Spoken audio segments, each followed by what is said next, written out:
If a matrix is a square matrix, it has a number associated with it called a determinant. Determinants can be used to determine if a square matrix has an inverse. A determinant can help determine the areas of some triangles. Determinants can be used to solve some systems of equations. And also a determinant can be used for some problems in calculus. In this video, I'll primarily discuss how to calculate the determinant of a matrix.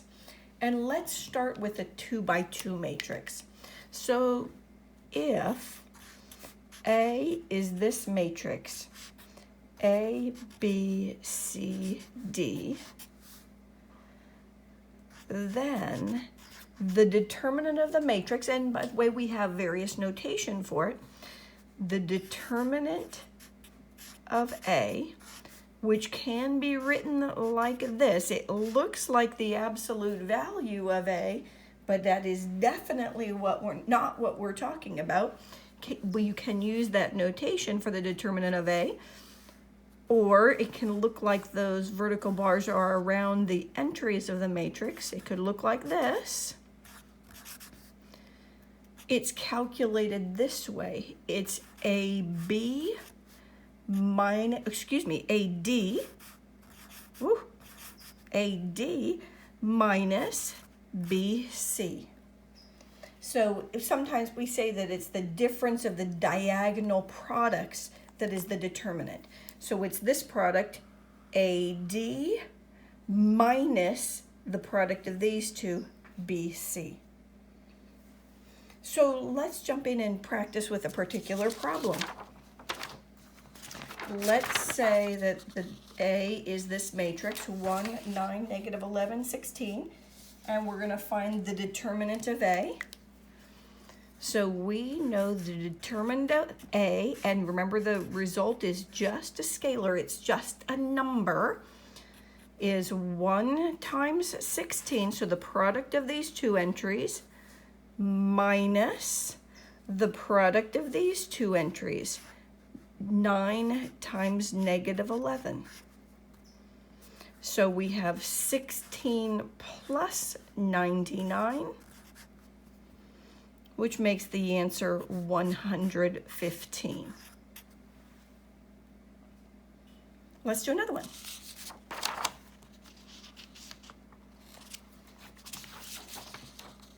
Here's the matrix A. And again, we're being asked for the determinant. And I thought I would use our alternate notation just so that you get used to it. The question is the same though. What is the determinant of matrix A? So the determinant of A is equal to, and again, we multiply 2 times negative 15, and we subtract the product of these two, negative 6 times 5, and we would have negative 30 plus 30, which gives us a result of 0. So the determinant of this matrix is 0. So I'm just going to take it a little aside because there's an important thing about having a determinant that's equal to 0 that I want to mention. And it's related to the inverse of a matrix.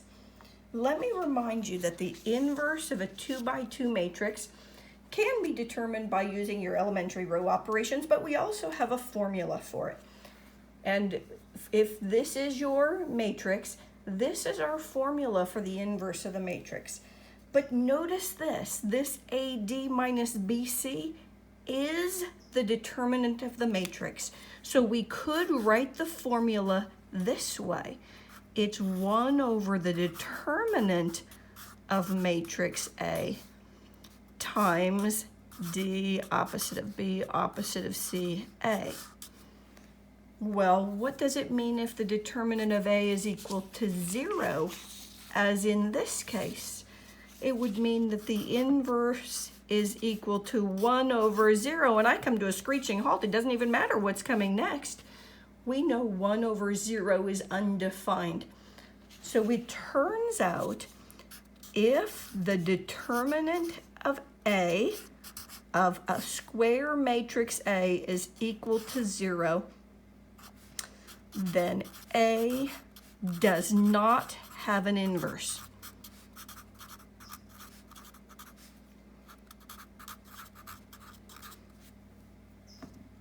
And it goes the other direction. If A doesn't have an inverse, then the determinant of A equals 0. So if before you went down a path, if you were going to go try to find the inverse of a matrix, you could first calculate its determinant, and if you got 0, you wouldn't even bother. We know that A is called a singular matrix because it does not have an inverse. Okay, that was my little aside I wanted to share with you about the determinant being 0. Let's move on. I want to talk about how to find the inverse of a 3 by 3 matrix. And in order to get there, we need to talk about the minors of an entry of a matrix, because we're going to be finding the determinant of a 3 by 3 matrix by expanding by the expansion of minors. So let's talk about what that means. First, we'll just find some minors. So here is my matrix A, and I want to find the minor of the entry that is in position row 1, column 2. So it's the minor associated with this entry. Here is how you find it. You eliminate both the column and the row that entry is in. So row 1, column 2. So row 1, I'm eliminating it.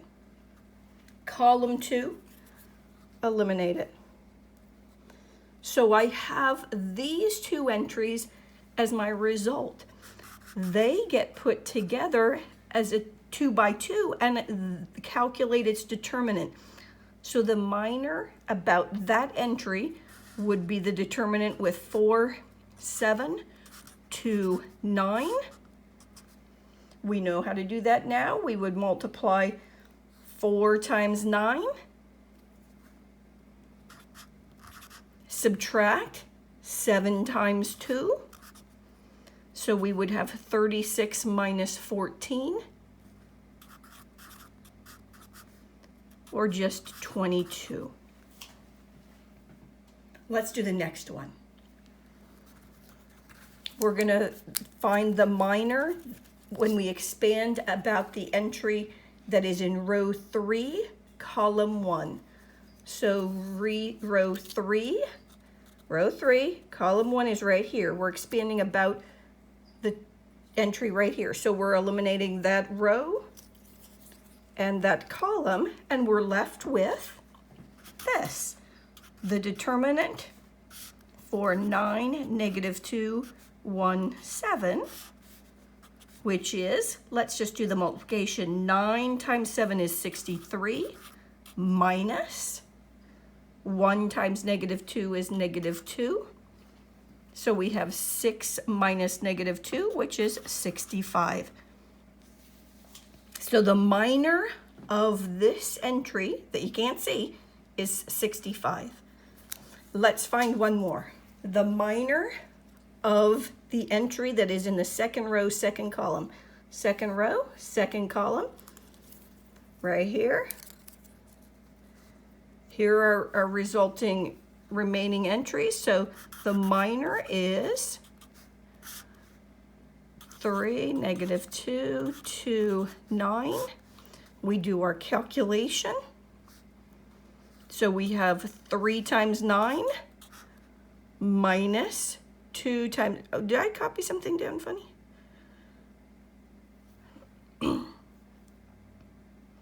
3 times 9 and 2,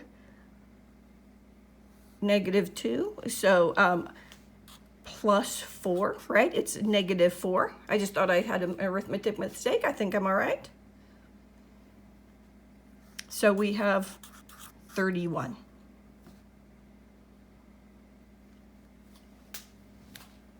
Let's do our next one.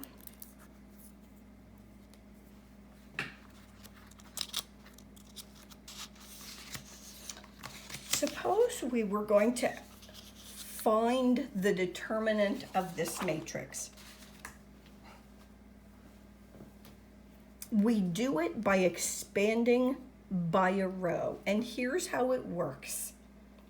You'll notice I have this plus, minus, plus sort of checkerboard pattern here.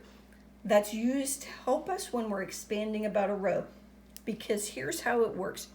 We can pick any row or any column. In this first problem, we're going to expand by the first row. And here's how we find the determinant. We expand by each entry in that row. So I'm going to use this entry 3, excuse me, and I multiply it by its minor. And I pay attention to the sign here. This is a positive, so I have a positive 3, and its minor would be, let's see, let's eliminate the first row, first column, and we have 1, 7, 8, 9. Now we're expanding by the first row. That means that's our first entry. Now let's move on to the second entry. Notice it's a minus. So we have minus 9 times. Now we need its minor. So we're eliminating the second column, first row. So we have 4, 7, 2, 9. Then we move to the third entry in the first row, which is a negative 2. And notice there's a positive. So it's plus negative 2 times. So I could have just written minus 2, but I wanted you to be clear that I was using these signs, a plus, a minus, and then a plus. And we have, let's see, we're finding the minor about that entry. So we have 4, 1, 2, 8. So let's do our calculations. We have 3 times 9 minus 56, minus 9 times 36 minus 14, minus 2 times 32 minus 2. And let's do the arithmetic. Let's see, we have 3 times negative 47. We have 36 minus 14. We have 32 minus 2. And a little more arithmetic here. Let's see, that's negative 141 minus 198 minus 60. And if we do that calculation, let's see, this gives us negative 201 plus negative 198 is negative 399. So the determinant of this matrix we found by expanding by the first row, and we got negative 399. What I'd like you to see is that if we expand it by another row or column, we'll get the same results. So I've written the matrix A again. I'm reminding you about our signs that we need to keep in mind. And we're going to find the determinant by expanding by the second column.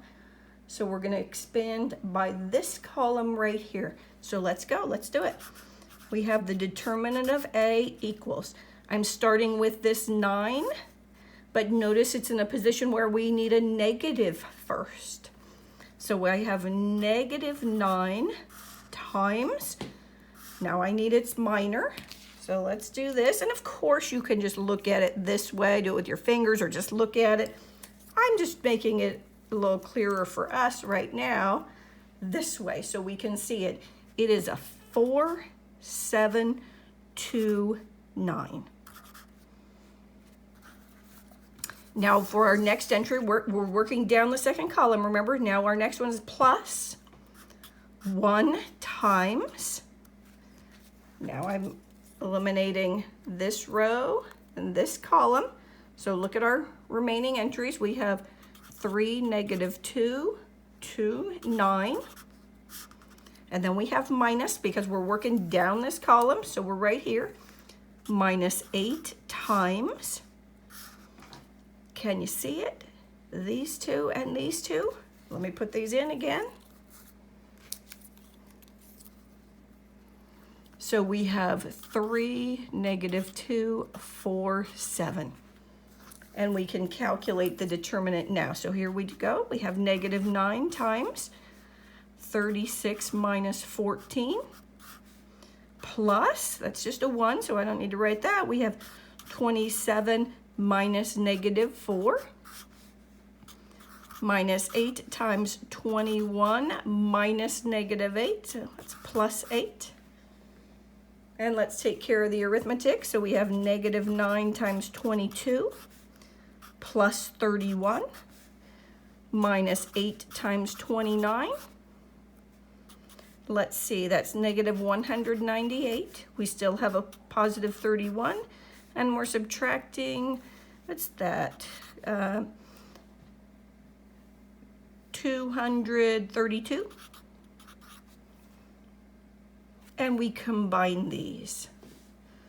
So if we do that, we get -399, right? These two were -201 plus -198, and that's -399. Remember back a few moments ago, we found the determinant of the matrix by expanding by the first row, and we had -399. We expanded by the second column, we got -399, and you will always have the same results, independent of what row or column you choose to expand by. Let's do one more then. Let's let it be this one. We'll say the matrix B is equal to this. You can choose the row or column you would like to use. I could use the first row every time if I wanted to, but I look to see what seems easiest. I'm looking for a row where the numbers seem friendly or easier. If I see 1s and 0s, I like that. So I'm looking at this and I see row 2 looks great. So I'm going to find the determinant of B by expanding by the second row. So let's go now. Let me remind you about the signs. Here we are. There's our sign chart. And by the way, if the matrix were bigger, 4 by 4, 5 by 5, you could just extend these signs, plus, minus, and so on. So because this strategy, and one reason I'm showing you this strategy is this strategy works for larger matrices, not just 3 by 3s, but you could use this strategy for a 4 by 4 or 5 by 5. So let's go. We're using this, and you could just draw your sign chart each time you're using it, just to remind yourself. We're using this. So start with 2, means we have a -2 times. Is it easier for you to see, or is it helpful to use these to eliminate those entries so you don't make a mistake? I have -10, -3, -1, 6. Here's my next one, 1. And let's see, that was a minus. Our next one's a plus, so I have +1 times. And the entries that are remaining after we eliminate that row and column are 6, -3, -7, 6. And our last entry in that row is 0. And it really doesn't even matter what this matrix is. Or the determinant is, sorry. This is the determinant of the 2 by 2 matrix. It doesn't matter because it's going to be a 0, but let's just make it complete by writing 6, -10, -7, -1. That's what it would be.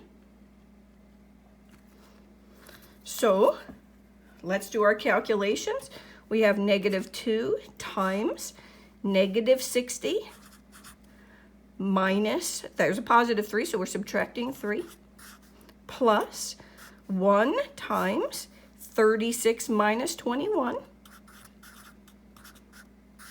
plus 0 times, and it doesn't really matter what that product is. We could write that in.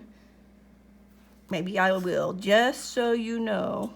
That's what the calculation would be, but we know that result is 0 anyway.